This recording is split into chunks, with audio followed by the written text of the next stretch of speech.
Hey movie buffs, every year gives us cinematic treasures and, well, cinematic disasters. Today we're diving into the films that had us rolling our eyes, cringing, or just plain confused. These are the top 5 worst movies of 2024. Let's jump in before I lose my sanity. Starting off at number 5, we have Joker, Folie à Deux.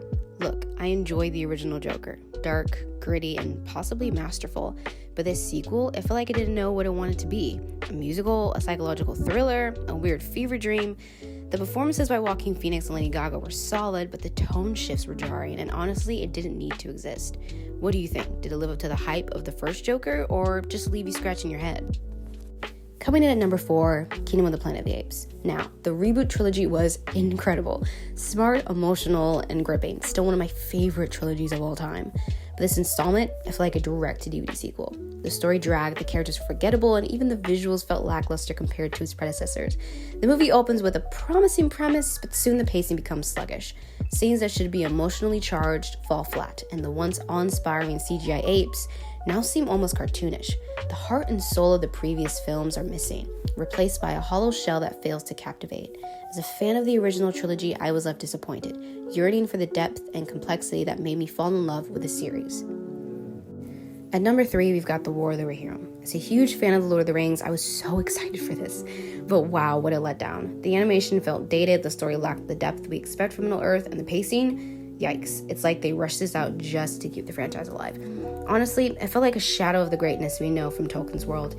Characters that should be compelling are reduced to mere caricatures, and the dialogue often feels forced and unnatural. The rich lore of Rohan, which has layers of intrigue and emotion, is barely scratched. Instead, we get a surface-level adventure that fails to resonate. It's a far cry from the visual splendor of Peter Jackson's films. Fans of Tolkien's work deserve way better. The runner-up for the worst movie of the year is Gladiator II. Why, Hollywood? Just why? The original Gladiator was a masterpiece, a film that resonated with audiences worldwide through its powerful narrative, unforgettable performances, and an epic scale. It was a cinematic triumph that stood the test of time.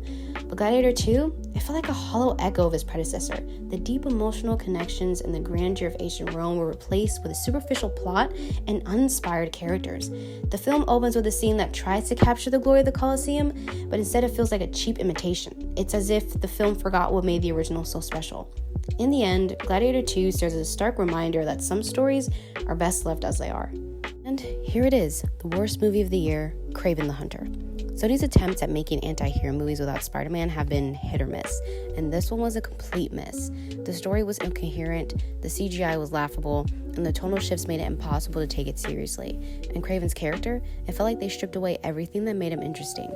This movie had the potential to be a gritty, character-driven exploration of one of Marvel's most complex villains.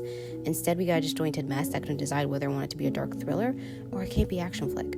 The narrative was all over the place, leaving audiences confused and disengaged. The CGI, which should have brought the wild savagery of Craven's world to life, ended up being a major distraction. The character, who was known for his cunning, complexity, and relentless pursuit of Spider-Man, was reduced to a one-dimensional caricature. The inconsistency made it hard to invest in the story or care about the characters. In conclusion, Craven the Hunter was a colossal disappointment. What did you think? Was Craven the Hunter as big as a letdown for you as it was for me? So there you have it, the top 5 worst movies of 2024. Did any of these make your list, or do you disagree with me entirely? Let me know in the comments. Don't forget to like, share, and subscribe, and thank you for watching. And here's to hoping for better movies this year.